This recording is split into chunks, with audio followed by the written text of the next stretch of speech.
used to be a photographer. That had its benefits.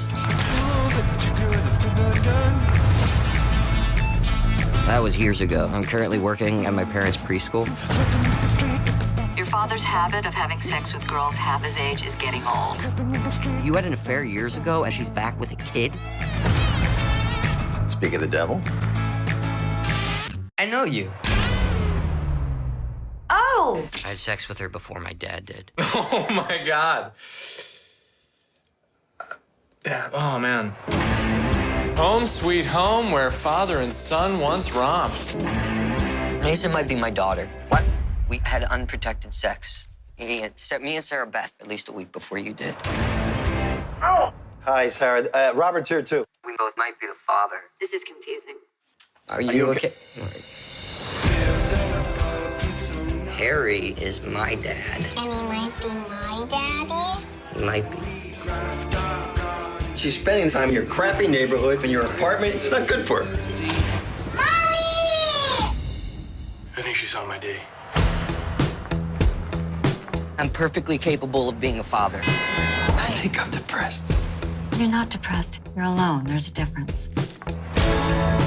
It's just a kind of love. What's a 4-year-old? Is it you or is it Enough. May I ask how Daddy and Junior ended up dipping in the same well? It's just a kind of love. I want both of you. Maybe you just need to rethink your approach. It's just a kind of love. Word. Yeah, word. So guys, congratulations, Don't Worry Baby. I love this movie. It's so fun, indie, New York. It's totally the vibe and totally the vibe of the city. Julian, I'm gonna start off with you. So tell me a little bit about how the concept for this movie came to be and how you got it happening. I was thinking about a lot of classic themes and a lot about myself and how I wanted to do something new and how I could really, you know, get a crossover audience and really hit a lot of people with a cool indie. So rather than trying something totally esoteric or, you know, too smart for anybody, we kind of settled on just something we thought was classic that had never been done. And that's kind of where we started. It's such a blast, man. A great little cast. I mean, tell me about how you got all these guys involved with this. I mean, this is a pretty young picture in your career. Yeah, totally. My first picture. Yeah, I mean, you've done some shorts and everything like that, but this is like the first feature. Congratulations. I was fortunate enough that I got people who were really excited about the script and the project in general, and that's these guys right here. It was a matter of reaching out, figuring out how wasn't that hard, but it wasn't hard to get you guys there, right? I feel like we were desperate for work. We were like, I think we all I had wanted a to call and I just showed up. No, you guys are You very... said you work for a sandwich, right? I work for almost nothing. Yeah, so.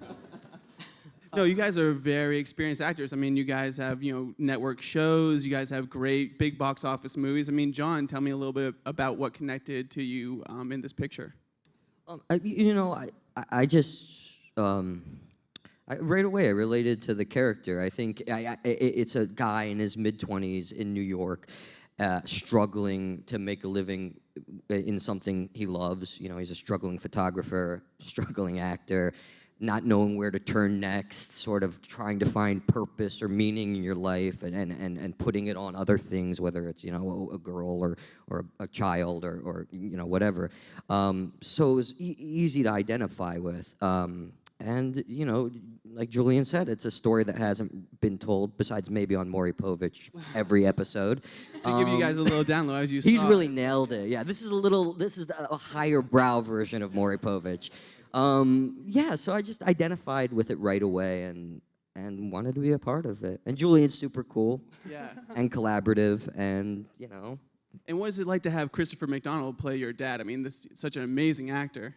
He's fantastic. I wish he could be here. But Chris, we worked together before on Not Fade Away, David Chase's film, which is a fantastic film Fun as rock well. picture. Yeah, I love that. Yeah. He played my girlfriend's dad in that, and now he played my father. But he's fantastic. I mean, we grew up watching him, and he's hilarious and great improver. I mean, did you let him loose as far as on the cast and everything like that? I think the best parts of the film are the ad-libs. Can Definitely. you give us a taste of how it was working with him and what he would throw out there, when you were working with him? Yeah, he called John Deere in one take, and that kind of set the tone for the rest of his performance, I think. Everybody on set just loved that line so much, and that was on his first day. Oh, wow. Kind of a patronizing line. And how's it working with him, John? I mean, improving and with him and that sort of thing? It was great. It was funny because he came in, about halfway through the first week was his first day of shooting, right? And I don't know, I was just really excited. We had that scene, there's a scene in the car where we have this big argument and I storm out. Yeah, that was the one, yeah. And we're bickering on the street with each other. But, getting in the car and right away we were both ready to just kind of go for it. And I saw your react, because up until then we hadn't done a lot of... You, me, and Chris, we hadn't been in the same room. We hadn't been in the same room, and I was trying to get you excited for him because I knew Chris a little bit before this. And I was like, you're going to like this. And I remember finishing that scene and you being really... I think that was the first time I saw you smile in the process. You were like, oh, yeah. No, I mean, it was honestly really this coming to life thing where I saw it all. We'd been shooting for a few days at that point, but that was definitely the moment where I saw my film. That's great. Yeah. And then Tom, you play the roommate, the nefarious roommate. I mean, you're into some weird stuff. Tell us a little bit about that character. I am into some weird stuff in life as an art. Yeah, I play Lenny, his ne'er-do-well best friend who has a porn addiction. Yeah, that's something that's constantly going in the background. Right. You're not really watching that much, but you hear him constantly watching. Well, he's watching it. He's watching it in his own way. He's allowing it to sort of soak into him, but he's doing it for what he thinks is a good reason, which is to desensitize himself to the power of pornography so that he can go full circle and really connect with women again. Which sounds pretty good in a microphone. Yeah, actually it does. You wouldn't believe the amount of time it took to find the clips of porn that we could actually use, because we couldn't use anything really graphic. So we would sit around in this apartment, fast forwarding through porno, trying to be this is sort of acceptable to use, right? The sexual harassment meeting at the beginning of every day was really required, I think. Yeah. Yeah, it was. We actually had to clear a lot of it and get way more than we needed. It was. Yeah, you got a box of porn, didn't you, from some weird company? Is that a write-off? Is that a research porn plays write-off? a huge role. No, my porn plays a producer huge found role. a really excited porno producer who was like, you can use these. Talia, I mean, you must have been excited not to have to deal with any of this sort of stuff. So sorry, I missed all that. Had no idea that was going on. Tell us a little bit about this character and what it was like to work with Chris. Obviously, you play his wife. And Chris is great, and I've actually known him a long time, and we used to live in the same apartment building. That's crazy. We were in our 20s, and he's a wonderful actor, and I think also I was going to say the themes, besides this sort of being, the themes of that, the father and the son relationship, I also just think is very universal with an overbearing father. I don't even know if it's overbearing, but just the competition between the father and the son, and I think that sort of makes the movie as funny as it is and eccentric and stuff, is also really grounds it, because those things are really true. That's amazing. Yeah. And tell us a little bit about working in New York, but all you guys, if you want to sound off on what it's like to film here and shoot here and be from here. It was a dream to shoot a movie here, to be honest. It was really hard, but this is where my community is, and I really couldn't have made my first film anywhere else this way. So it was very gratifying. Is it hard? Is there a lot of people swarming around, that sort of thing? You're trying to do takes, you're in a restaurant, you're running around. New Yorkers are so jaded and over it. They're just angry that you're in their way. They're more pissed than anything. I can't walk through, please. I thought we were getting shut down on Chris's first day. Oh, really? Because all the police came up. What location was this? My house. And the police came to your house to shut you down? I thought. And then they just all wanted a picture with Chris. That's amazing. Yeah. I love that. And tell me about working with the little girl. She's so fantastic. She's such a great personality in this. How'd you find her, and how was it like working with her, John, maybe? Well, the script was actually written, it was supposed to be a 5-year-old boy. But I learned very quickly that it's really hard to have a 5-year-old boy star in a film opposed to a 5-year-old girl. I think they're smarter or something. So we were reading boys for a really long time, and day before we started shooting, we really needed to find a kid now. So we actually changed the title of the film from No Son Intended to Don't Worry, Baby. Oh, wow. Yeah. That's amazing. Yeah. And how was it having her on set? Was this her first project, or had she been, like, was she an old hand at this by this time? She was way more experienced than I was. But she's, she's out there. She's doing it. She's actually 57 years old. You don't realize this. No, she's great. She was super sweet. Her name's Rain, and she's, how old is she now? She's probably 7. 7, yeah. She was, she was so sweet. I mean, you can talk about this too. Like, she was just, you really, immediately you feel that connection to her because she's just such a charmer.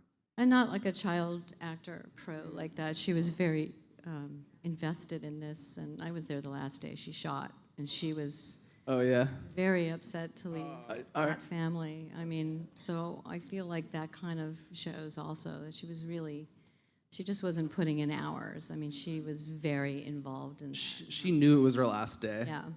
And she didn't want to leave. And she hid under the table, like they. She knew it was time to go, and she kind of disappeared. And it was so happy and sad.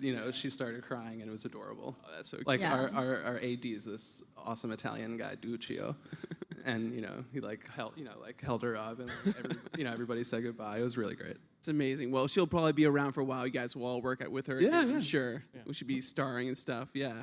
So Tom, tell me a little bit about being with John, trying to create that connection of somebody that's a roommate, that sort of thing. Was it right on set? Did you guys start into it, or did you guys get to hang out before? Yeah, did we hang out before? Not a ton. Maybe like once. Yeah, once. We played pool one night. Yeah, we played pool. Yeah. Played pool in the East Village one night.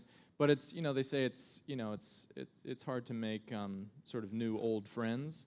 But we sort of fell in pretty quickly. John's a pro. He's a great actor. And, I think, again, Julian's script, it's written in such a way that it made the relationship sort of very visible on the page, so then you're just really able, and he had a really relaxed environment. So it made it easy for us. All that in combination with one another, it made it sort of seem seamless, Yeah.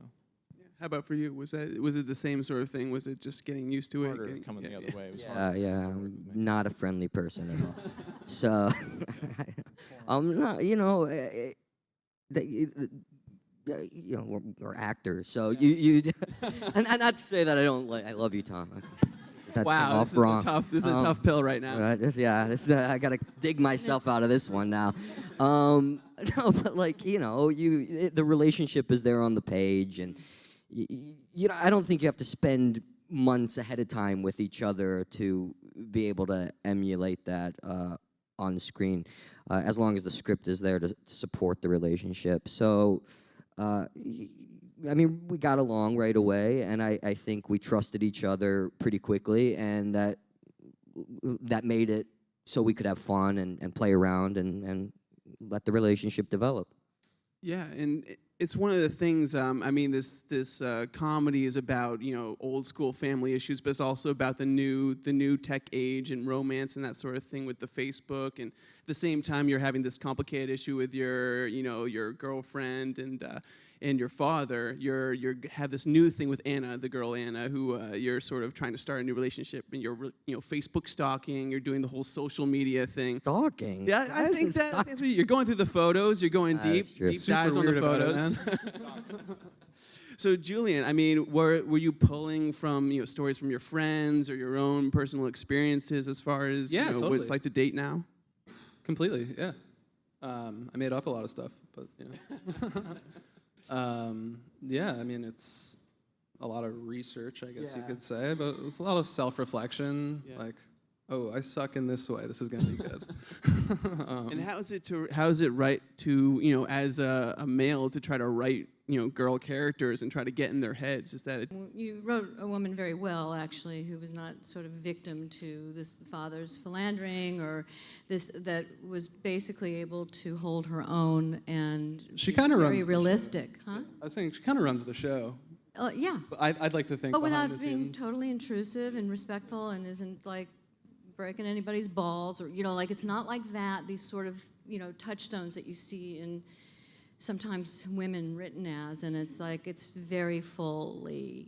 I think it's a woman who really thinks about like what's like in a grounded way in this ridiculous situation, like how can we all get along? Right. And that in a way is like a very strong tone in our film because you've got these two guys that have, no idea what they're doing really. But yeah, or figuring it out, I should say. Yeah, and Talia, I mean, as someone who's been in the industry and worked so much and had so much success, working with a freshman director, I mean, what's that experience like for you? Do you enjoy that process and sort of helping bring your own sort of experience to the task? Yeah, I think those things are great. I mean, that's what you look for, and sometimes, experiences are different. Sometimes it's great on the set and the outcome is bad, and sometimes I think Julian's very open to things changing. So, in each job in television, sometimes people are very line-oriented, and then you kind of stiffen up. And this was very fluid, and it, everyone has their own way of approaching something. And I think with this, given that it's the budget of it and having to move around a little bit, and be flexible, he is, and I think everyone, you have to go with that. Yeah, and same for you, Tom. I mean, you're coming from this hit series Suits. You're so great on that. I mean, tell me a little bit about how it's to move to the indie film world and sort of bounce back and forth. Yeah, I mean, I think it's again, it's really similar to what Talia says, which is just you sort of have to switch mediums. There's different ways of working. There's big movies, small movies. There's TV. There's theater. There's all this sort of stuff, and you quickly adapt. And I think the most important thing is just to have a collaborative team, a good team of people being on the same page, little ego, checking that at the door, and also, starting with what you were excited about to begin with about the project, and that's sort of the rest should ideally take care of itself.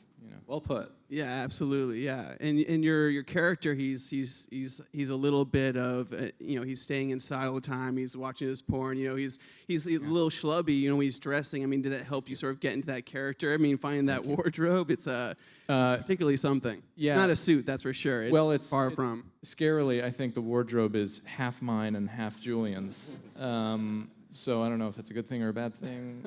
You were actually wearing my roommate's clothing. Good to know. Good to know that now. Yeah. There we go. That you're living your character right there. No wonder I felt so close to your roommate. Yeah.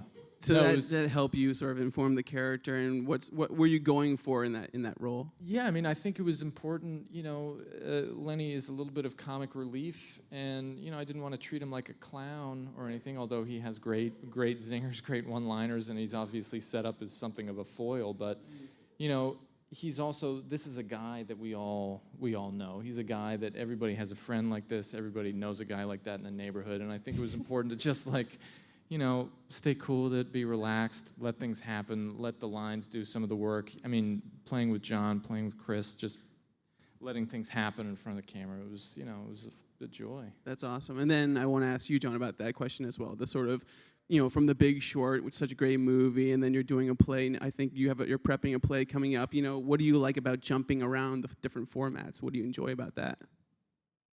Well, I like working, so mainly that's it. As a New York actor right there. Well, just as an actor, I think you doing anything, you like to be working. You like to do what you love to do. So, and I think especially now, since the lines have become more blurred as we have, VOD and theater isn't quite, the theatrical experience of film isn't quite what it used to be.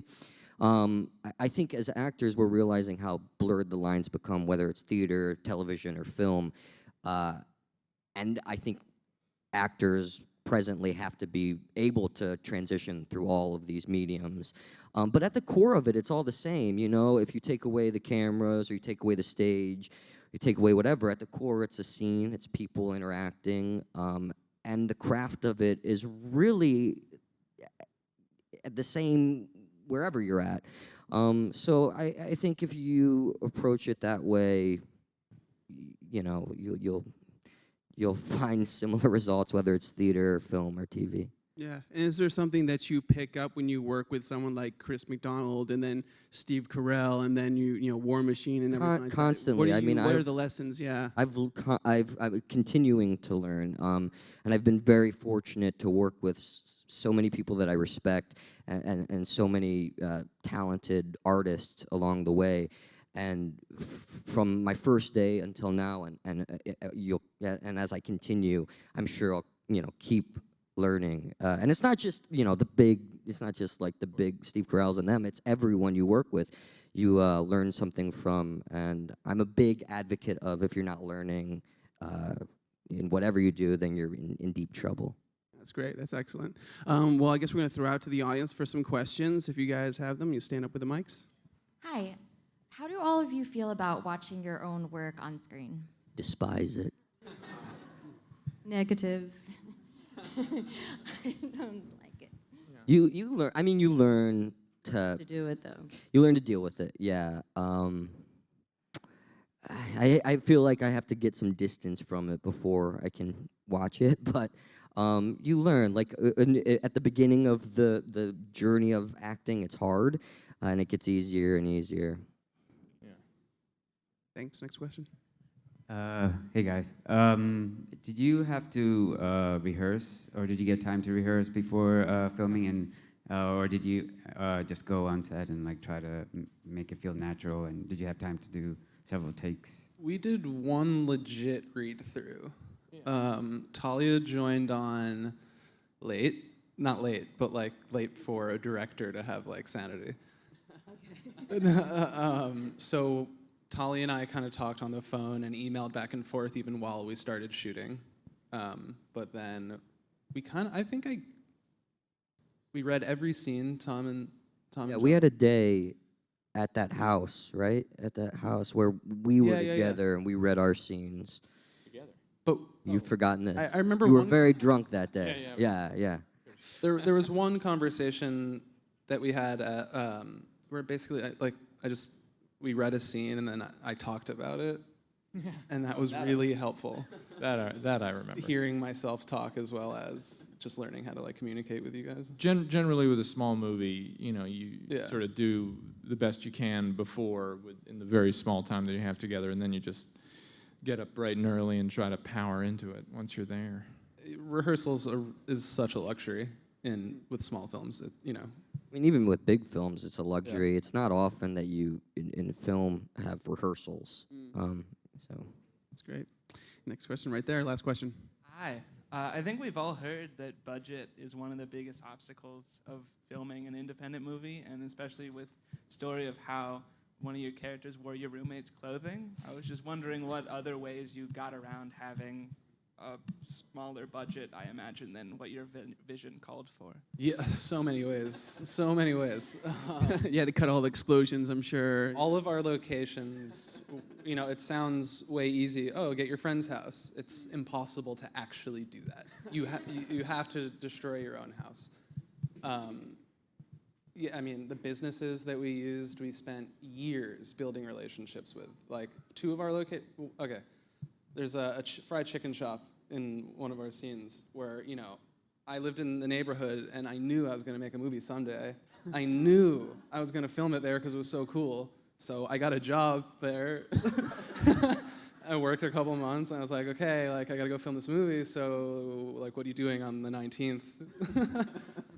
There's an angle, and my producers are also just hustlers, you really need people that care, that can find you free things.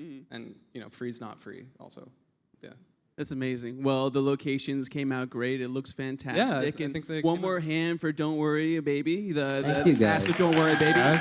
July 22nd, it comes out. It's on VOD, and it's going to play here in New York at the Village E Cinema. Congratulations, guys. Thank you so much.